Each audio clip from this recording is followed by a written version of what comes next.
Hello everyone, welcome back. So today I want to do an analysis of this tragedy that happened in Ukraine. Okay, how things kind of got there. So Ukraine was being used, right? They were used to some extent. Maybe they realized they were being used. To another extent, maybe they didn't realize the extent that they were being used to.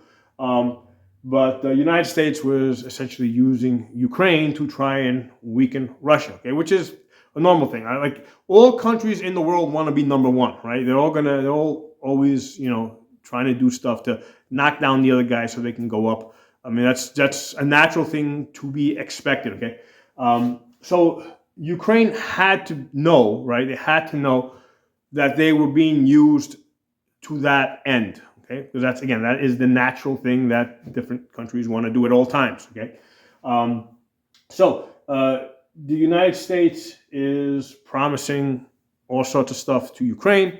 Uh, they were at a point, I think back in 2022, I think that 2021, 2022, before Russia invaded, that they were ready to make a deal with Russia. Okay, and the Biden administration, and I say Biden administration because I don't think Biden himself really had any idea what he was doing, but the Biden administration told Zelensky not to take the deal. Okay, and I think it was essentially a deal where Russia kept Crimea and Ukraine basically kept its borders. The main thing is that the main part of that deal is that Ukraine would not join NATO, right? And NATO would not try to suck in Ukraine. Okay, that was the main thing that Russia was interested in, right? Keeping Ukraine out of NATO. So the interesting thing here is that the United States and NATO knew that they were not going to accept Ukraine. Okay, Ukraine knew that they were not going to be accepted by NATO, but the problem is that they couldn't come out and say it, right? Because NATO didn't want to be in a position to say, hey, Russia forced us to decide who's going to be a member and who's not going to be a member. Okay, so that was so even though there was no way that Ukraine was going to become part of NATO, they couldn't say it, and for that, more than 1 million people died in Ukraine, right? Because that's all they kind of had to agree to. Okay, to that end, right, as a result of that, okay, Russia's threatening war, okay, Russia is threatening to invade them, and in order to prevent Zelensky from making a deal, the United States is promising support, aid, weapons, right? That's what's happening. Or the Biden administration in particular is promising all these goodies, okay? So the mistake that Ukraine made there is they failed to understand what a real commitment is. Okay, so for the United States, right, a real commitment is boots on the ground. Okay, when the United States puts boots on the ground, American soldiers on the ground, it means that they're willing to accept coffins in return. Okay, that's at the point. That is the point where the United States is really committed to something, really serious to something. Okay, so Zelensky failed to understand that, and that's why he's pretty much getting screwed now. Okay, because he didn't understand what a real commitment was. Okay, real commitment is not getting money, it's not getting weapons, right? It's getting soldiers on the ground. Okay, now on top of that, the United States had just run out of Afghanistan, right? They just abandoned Afghanistan a few months earlier. Okay, so that also should have set off some red flags. Okay, he should have asked the question, why did they do that? Okay, so again, that would have been a good question to ask, and if they didn't have a satisfactory answer to that, right, an answer that they were comfortable with, okay, they probably should have made this deal with Russia, because again, every country is always working in their own best interest, right? NATO and the United States working in their own best interest. So a good question to ask is, why did you leave Afghanistan after 20 years of fighting there and getting all these people killed, etc.? Okay, and unless I'm not saying what the satisfactory answer should be, but they should not have proceeded until they got an answer that they were comfortable with. Okay, And I don't think they got a good answer. Okay, if they did ask that question, they didn't get a good answer. Okay, so they were essentially misled by the Biden administration. Now Ukraine is a small country, at least power wise, right? So they don't have their own intelligence gathering, wide scale intelligence gathering. So they're getting information from other sources, okay, primarily NATO and the United States. Okay, so they have to always question this information that they're getting. Okay, these people are giving you this information. What's their interest?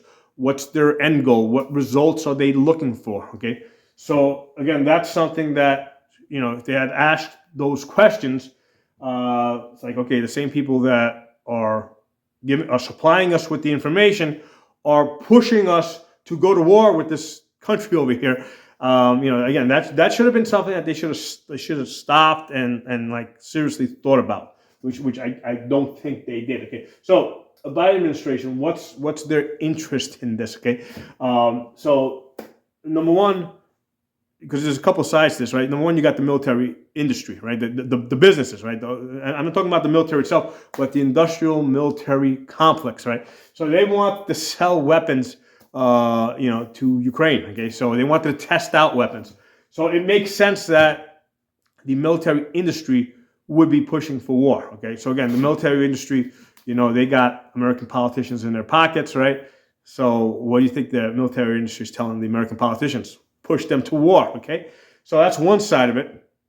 The other side of this is the actual U.S. military itself. Now, not the low-level enlisted people, but the generals, right, who are advising, Ukraine, right, the Ukrainian military. So, if the American generals and military is advising Ukraine, that's kind of like, they're running the war themselves. So, military people, the reason why they join the military, they go to military academies, right? They don't join as enlisted people. They join the military as officers that go to military school, right? What do military people really want? They want glory, man.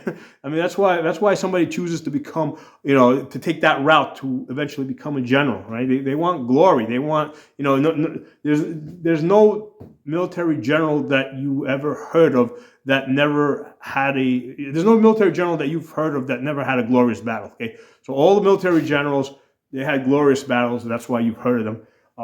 So the military people that are advising Ukraine, they want war. Okay, because essentially they're just getting the Ukrainians to basically execute their plans. Okay, so they get the glory. So the other side of this is the intelligence, right? CIA, NSA, all these people. So again, to them it's like, okay, they're providing the information. If they can get the Ukrainians to win this war with their information, that's glory to them. Okay, so Ukraine should have really questioned the motives of the people that were pushing them into war. Okay, so on the Russian side, okay, what's Russia's interest in all this? Okay, so this is on Russia's border. Okay, so to Russia, this is really a critical thing. Okay, so this is the equivalent of the Cuban Missile Crisis, right? That the United States was prepared to go to nuclear World War III over. Okay, and that's where they would have gone if the Russians did not pull out of Cuba. We would have had a nuclear World War III. Okay, they were willing. The U.S. military was willing to go that far. In fact, Kennedy was the one that had to stop the military, because the military had all these plans about, and they were like, okay, listen, we don't go to, the famous quote, we don't go to war when you plan to go to war. We go to war when I say we go to war, okay? So the military was like all in on World War III, okay? They were perfectly willing to accept, 70% of the worldwide population being wiped out, right? Because they're like, okay, well, the 30% that's left over, our 30% is going to be better than their 30%, right? Well, if we got 30% and they've only got 20%, we win, okay? So that's the military mentality, okay? So the point is that if the United States was willing to go to World War III over the Cuban Missile Crisis, you better believe that the Russians were willing to go to World War III over a similar crisis on their border, okay? So that's just the reality of that. Okay, my opinion is the Russians were actually very constrained. Okay, I think that if the reverse had happened, right? If the Russians were like on our border, I think that the United States would have pushed the nuke button a lot faster. Okay, so that's that. So that's the important thing to understand here from the Russian side of things. Okay, so another big player in this is France. Okay, because France has very seriously been like pushing Ukraine to fight. Sending their own people there, like not as part of the French army, but sending their own people there to enlist in the Ukrainian army. Essentially, France has been promoting this Ukrainian-Russian war. So, what's France's interest in this? And they got a pretty big interest in this. Okay, so and it's not where you think. It's actually their interest in this is not actually in Ukraine. France, okay, is a socialist country. And the thing with socialists is they're always using other people's money. Okay, they're always getting other people to do the hard work for them. Okay, so that's socialism. So the reason why France is somewhat successful as a socialist country is because of their African colonies. Okay, now these are not like traditional colonies that they have like a military control over. They're pseudo colonies, and the way they control these colonies is they get these African countries, right, to use their currency. Okay, now they don't use euros, because I think in France they're using euros now. They've actually printed up a separate currency for the African countries to use, but it's a French currency, right? So the thing is, if they're using French currency, right, who can they do business with, right? They pretty much have to do business with France because they're using money that the French issue. Okay, so Russia has been giving these African countries an alternative, right? Another option. Like, hey, you don't have to just do business with France in the currency that they issue to you. You can do business with us, okay? And to France, okay, that threatens their entire economic system, okay? So, to France, this is an existential threat, okay? Just like to Russia, this water crisis is existential, right? Where it's like either do or die. Like they gotta survive this, or they're not going to survive as a country. The same thing with France. Okay, with France, it's like if Russia keeps poaching, if Russia poaches away their colonies, again, they're not taking them militarily. They're just giving them a different economic alternative. Okay, France is going to collapse. So to France, this is existential. This is do or die. This is get out of our colonies now, or we will push Ukraine, this Ukraine situation, into World War III if we can. Okay, so that's France's interest in this. So that's one of the things that's not talked about, but there's lots of videos that people have done on the internet that dig into this. If you're at all interested in this Ukraine-Russia war, you got to understand the French interest in this. Okay, so. The other thing here is England. What's England? Because they're kind of in this. So, the thing with England is it's almost kind of strange because England is basically a dead empire, and England really still stands on ceremony. I mean, they still got royalty, even though even though they don't have a true monarchy, they still have a pseudo monarchy, or one that in appearance. So they're very big on appearance, okay? So England wants to appear important, okay? So as far as I can tell, okay, and I've done some digging into this, I cannot find another interest. Like I can't find, England does not seem to have an interest in this to the extent that France has with its colonies, okay? A subject for a different video, but I think that England chose the wrong side in World War II. Okay, I think it would have been in England's best interest. Okay, and I'm not saying it would. I'm not saying this to say that the Germans were good or anything during World War II, but I'm just saying that I think England would have profited more by siding with the Germans, right? Because what they did is by siding with the United States, they completely lost their empire. Okay, they essentially sold everything they had to the United States. They got completely dismantled. So England was or Great Britain was like the biggest loser out of World War II. Okay, and again, don't misinterpret this. I'm not saying that the Germans were good or the Nazis, because we're not talking about the German people. We're talking about the Nazis. I'm not saying that the Nazis were good. And I'm not saying that the Soviets were good, right? As far as I'm concerned, you got two bad guys there. But interesting thing there is like the United States was willing to ally, right? Never forget that the United States was willing to form a partnership with the Soviets, right, who had killed 20 million people, 20 million of their own people, right, to defeat. They were willing to use one enemy to defeat another enemy. Okay, so that was a strategic alliance that the United States did with the Soviets. They chose the Soviets not because they agreed with them, but because they saw them as a means to an end. Well, England did not make that same calculation. In fact, England is the one that started the war with Germany, right? They declared war on Germany. But anyway, that's a subject for a different video as how they got to that point. Again, I'm looking at just from the perspective of England, right? Not what's best for the rest of the world, but from the perspective of England, they didn't pay close attention to what was in their best interest. Okay. Anyway, next part of this is Turkey. Okay, Turkey. That's kind of like a wild card in this, right? Because Turkey is a good-sized nation, good-sized economy with a good-sized military. Okay, so Turkey is an opportunist. Okay, so Turkey will side with either side, right? Because Turkey is actually part of NATO, except when they disagree with NATO. Okay, in my opinion, they should have never been allowed into NATO because they got like completely different interests. Turkey's interest in all of this, right? The Ukraine-Russia situation, Middle East wars, what's going on with NATO. Turkey's number one goal is to rebuild the Ottoman Empire. Okay, that's their number one goal. Everything that they do is a means to that end. Okay, so anytime you're looking at Turkey, you have to look at it through that lens. Okay, that their goal is to rebuild the Ottoman Empire. If that means aligning with the Russians, they'll do that. If it means aligning with NATO, they'll do that. If it means aligning with any Middle Eastern country, they'll do that. All right, that's their goal. Okay, so that's Turkey's place in this.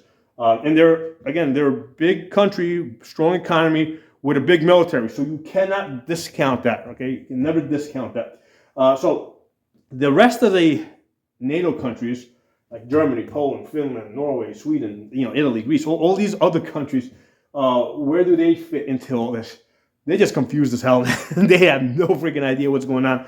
Again, they don't have their own intelligence is like somewhat limited. So they're primarily getting intelligence from the United States. So whatever the United States tells them is what they know. Okay. So the smartest thing for these countries to do is to like sit way in the back, okay, where they have like the greatest field of view and just watch, okay. That's what I think is in their best interest. Okay, so again, looking at this now from what's in their best interest, because the lesson that they should be getting out of this, right? The key lesson that they should be gaining out of this is the United States used Ukraine, or specifically the Biden administration used Ukraine, right? Because like I didn't tell Biden to go, to go start a war between Ukraine and Russia. Okay, so the Biden, so depending on who's in power, right? You had this administration, and they basically decided, hey, we can make some money off of this. We can, this war in Ukraine, it can be very profitable for us. Or it could be very glorious for this, right? For us, right? If you're in the military, right? If you're, so the lesson that all these other European countries and all the countries around the world should be looking at is that the United States Biden administration used Ukraine, okay, and that Ukraine basically lost, okay, and what they failed to understand is that the United States is really not committed to anything unless they got boots on the ground, okay, and even then that's like that's not a guaranteed thing because they had boots on the ground in Afghanistan, and they just left their equipment and just ran out of there when it was convenient for them. Okay, so that's the lesson here. This is the lesson to be learned out of this. Okay, so drop some comments. Let me know what you guys think. I'll give you guys a close up of this. Okay, so this is the best information that I have as of today.